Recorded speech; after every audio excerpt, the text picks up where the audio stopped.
Coucou les tarophiles, bienvenue dans les énergies du jour du jeudi 29 octobre. C'est fou comme ça va vite, hein? On est déjà le 29. Moi, là, c'est pas mal. On dirait que j'ai pas vu le mois de septembre passer. Là, je vois pas le mois d'octobre passer. J'ai-tu vu l'été passer? Je sais pas. C'est juste moi qui sens de même. Il me semble que ça n'a pas de bon sens. Je sais pas. Puis je comprends pas parce qu'avec la COVID, en plus, on peut pas faire tant d'activités, on peut pas rien faire. Comment c'est que ça passe vite pareil? Là? Je sais pas. Je sais pas.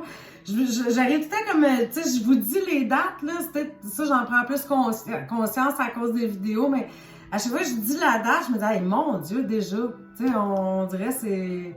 On vient de commencer le mois, on est déjà rendu à la fin. En tout cas, c'est mon sentiment, là. Je suis peut-être à côté de la traque aussi, je sais pas. Moi, je me sens comme ça. Donc, un coup que ce petit aparté-là est fait, pardon! Le jeu que j'ai choisi aujourd'hui pour vous dans cette semaine d'Halloween, parce que plus on avance, plus on arrive.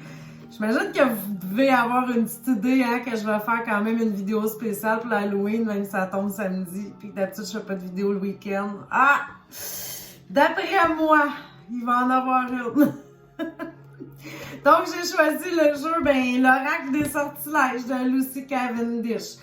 C'est ça. Je l'ai dit, là, je prendrais des petits jeux un petit peu plus, qui sonnent un peu plus Halloween, là. C'est par rapport aux sortilèges, puis du terme sortilège, mais en fait, je m'en sers toute l'année, de ce jeu-là. Mais, tu sais, je trouve qu'il est comme plus à propos, là, par rapport à la période de l'année où nous sommes en ce moment. Très beau coffret. Je vous l'ai déjà présenté, fait que je prendrai pas de temps avec ça, mais quand même, c'est un beau coffret. Donc, les gens qui ont pris la carte numéro 1, numéro 1, qu'est-ce que c'est? C'est la carte confiance. Je vous lis le message de votre carte. Donc, confiance, je suis en sécurité, je suis en sûreté. En l'amour, j'ai confiance, ma foi demeure. Je vais vous lire dans le livre qui accompagne ce magnifique jeu. Confiance. Si vous avez été choisi par ce sort, l'univers veut que vous sachiez que la confiance consiste aussi à laisser l'univers prendre soin de vous. C'est vrai, il faut faire confiance à l'univers. Des fois, on veut tellement tout bosser. C'est ma petite parenthèse. Vous ne pouvez pas tout contrôler. Bon, c'est ça ce que je disais. Mais ce que vous voyez et que vous croyez se déroule souvent dans ce que nous appelons le monde réel. Réel entre guillemets. Vous avez peut-être déjà constaté cette loi incroyable en action dans votre vie. Alors, jetez ce sort en sachant que son lien symbolique est autant guidé par votre attitude envers la vie et les autres que par les autres individus. Donc, on est autant maître de notre décor que le décor. En tout cas, je ne sais pas comment l'exprimer autrement, mais il faut faire confiance à l'univers, mais on a notre petite touche à mettre là-dedans aussi. Donc, c'était la carte confiance. Pour le choix numéro 2, c'est guidance divine. J'allais dire divine guidance, mais il me semble que ça aurait été bon aussi dans cet ordre-là.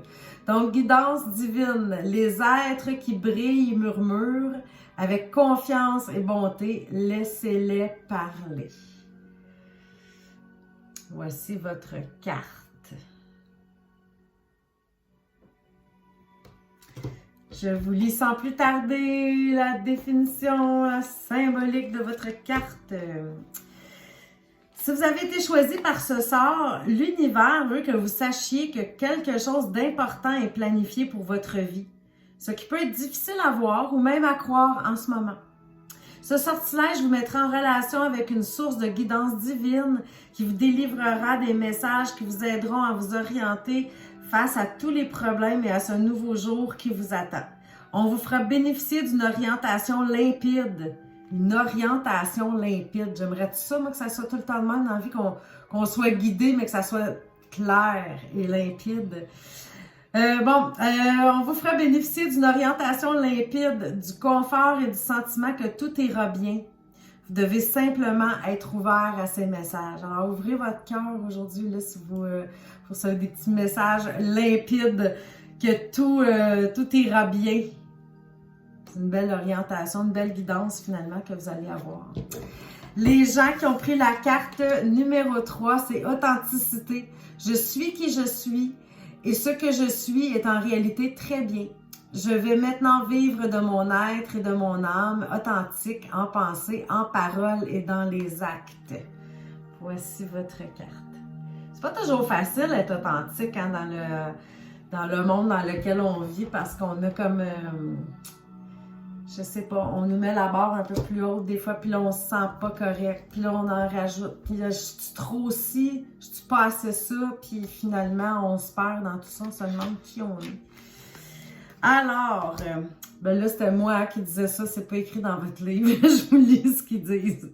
Si cette carte vous a choisi, l'univers vous demande de vous souvenir de vos rêves, de vos idéaux, et de vos valeurs qui semblent avoir été étouffées par des années de vie dans le vrai, entre guillemets, monde. L'univers vous envoie un message clair selon lequel il est non seulement possible d'être réellement soi-même, mais que c'est aussi le chemin le plus excitant et le plus sûr de tous. Alors, les amis qui ont la carte numéro 3, les amis, on aurait dit que j'étais en garderie. Soyez authentiques aujourd'hui. Aujourd'hui, toujours le plus possible. Alors, je vous embrasse tout le monde. J'espère que votre message vous a éclairé, que votre petit message a résonné en vous. Alors, à demain!